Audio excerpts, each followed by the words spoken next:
Hello, everyone. Welcome to Women in Retail Talks, the podcast where C-suite executive women in the retail space share their stories of professional growth, leadership development, personal journeys, and more.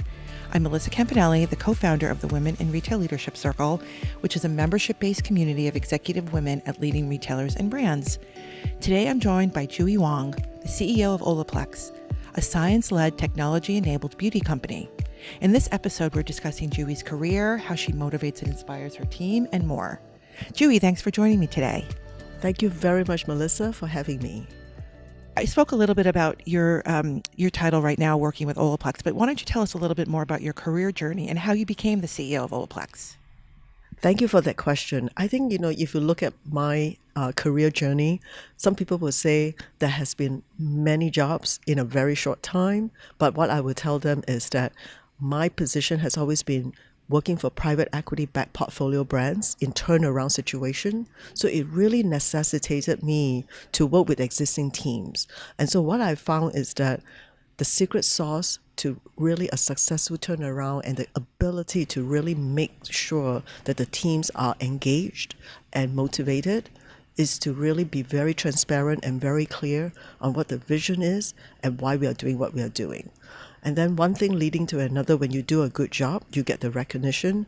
And my last job prior to Olaplex was the CEO at Moroccan Oil, and it gave me the opportunity to have that gate open and have that discussion. And long story short, I'm now here with Olaplex.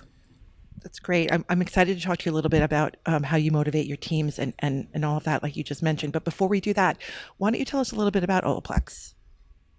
Well, as I've always said, sometimes it's easier to kind of give it to a lot of people in three sentences so that they can remember who we are. First and foremost, Olaplex is inspired by salons. It is proven by science, and it is powered by passion. And what do I mean by that? When we are inspired by salons, because of our professional roots, we have an inherent community that is already standing with us, and we are standing by them.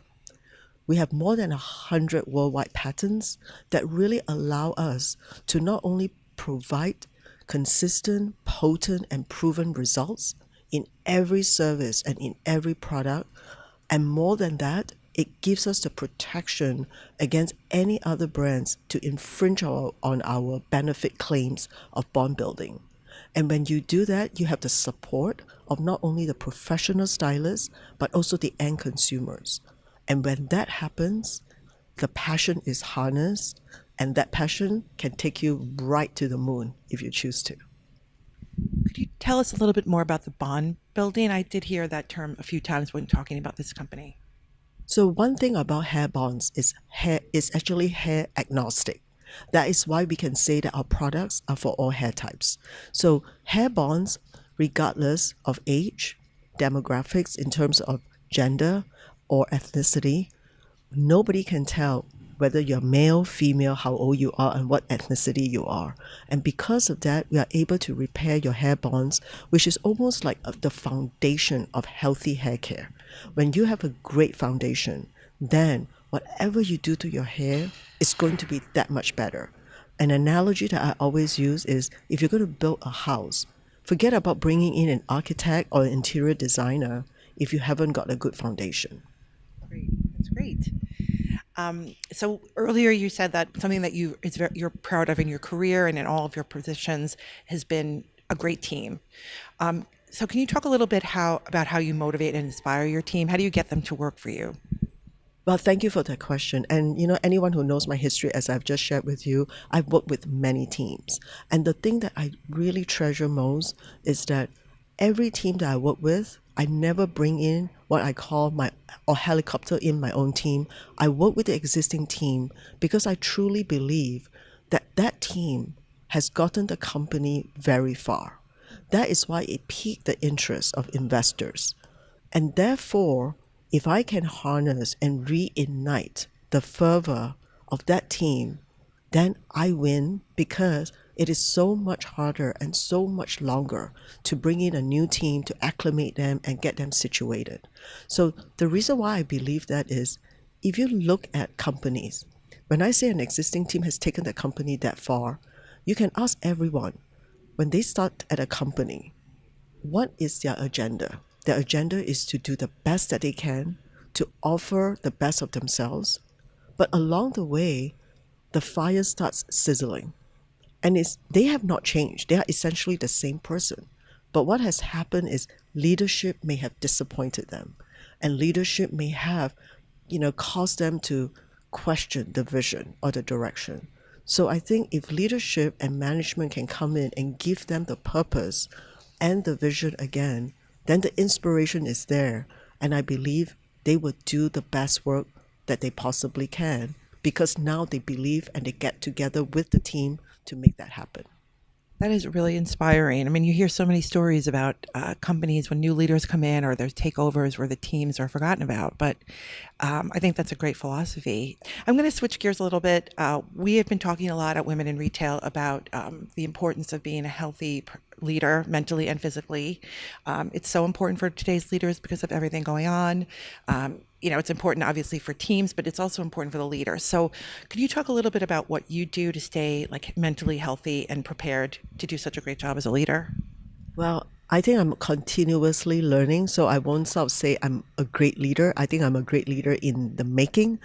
I think, yes, you're absolutely right. Having boundaries, knowing when to really be present, with the team, and then when to give them the time to really disengage is important. So I start with myself. I used to be very much about 24/7 on all the time, and I thought that was a badge of honor. But I very quickly realized that it wasn't healthy for me and it wasn't healthy for the team. So I make it a point to try not to over the weekend, unless the house is burning down. And given that we don't even have an office, it's unlikely anything is going to be burning down. I try to give my team the space and myself the space. And when there's that expectation that they're not going to hear from me and I'm unlikely going to hear from them, I think you have the presence of mind to relax. And I think I found that very helpful and very useful. Just setting that expectation, managing that expectation gives people the permission, like what I say, to disengage, for a period of time so that they can come back, recharge and refresh. Yeah, I think that's important for it to come from the top. The leader's not doing it, so then you don't feel the need to have to do it. So that's great. I'm sure that's really helpful. Another thing we talk a lot about at Women in Retail is mentorship. We believe in it. A lot of our members are mentors. We talk a lot about sponsorships and mentorships in all of our content. So has mentorship been important to you? And are you doing any mentoring now? Absolutely. I think, I'm a good example of having people giving me an opportunity, a lending hand, and really helping me along the way, giving me guidance even without me asking many a times. I think mentorship allows people to be a little bit more open to taking feedback because sometimes when you're under a performance review, you're already very defensive. But with a good mentor that you respect, you can actually understand why they are the place that they are coming from. And on the other hand, because I have been the beneficiary of great mentors, I believe that I need to not only kind of like pay it forward and also repay so much, the kindness, so to speak, that I used to do a lot more given that, I had more time. But today I'm a little bit more, when I say selective, it doesn't mean I only have a few, but I do have more, but I do not have a structured or a disciplined time that we touch base frequently. But when they need me or they have a question that they need to ask me, I'll be there. And then I try to at least maybe it's once a month or once every 2 weeks, depending on the situation. But I do have to make changes, and I want all my mentors to understand that when I do take it on, I take it seriously. I don't just, take them on. And I have to say now more no's than yes at this point. Swan Set, who used to be on our board, is I think one of your someone that you've mentored, and she's always said such wonderful things about you. So last question, what are you most looking forward to personally and professionally this year? I feel like there's a feeling of excitement in the air. People are looking forward to the times ahead. So what are you planning to do in that vein? Well, thank you for that question, because I think professionally, as everybody might know, we took the company public about 6 months ago. I think, the next 6 quarters, it's going to be very important that we continue to deliver, focus, And then as we do that, we become a known entity to the public markets. I think that's very important professionally. And I need to make sure that the team feels the energy, understands the purpose, and really believe in the vision. Personally, I think now that we are coming out of COVID, yes, it's never going to be back to where we were, but it is going to be endemic in our lives, and we need to deal with it and work with it. And I'm looking forward to having more personal downtime where I can actually travel. But this time, instead of, I used to like to take city holidays. I would really look forward to a holiday of doing nothing, relaxing, and just letting, whether it's nature or just, being able to just disengage, as I like to call it, and whether I'm by myself or with friends, I think that would be very rewarding because it's been a while. All of us have been alone, but not in a good way. Yeah. Yes, definitely. Nature has come up many times at this event, actually. We're actually here at Shop Talk, how important it is for people to refresh and rejuvenate. So anyway, JuE, we really appreciate your time. We know you're so busy. So thank you so much for being a part of our podcast. And it's been great chatting with you. Thank you very much, Melissa. Good luck with everything.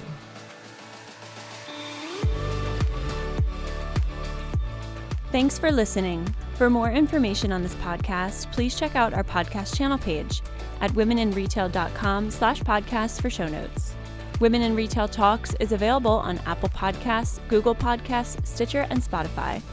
Make sure to subscribe on our podcast channel page as well. If you've enjoyed this episode, please take a few moments to rate and review. To learn more about women in retail and become a member of this amazing community, visit womeninretail.com. Thanks, and until next time, this has been Women in Retail Talks.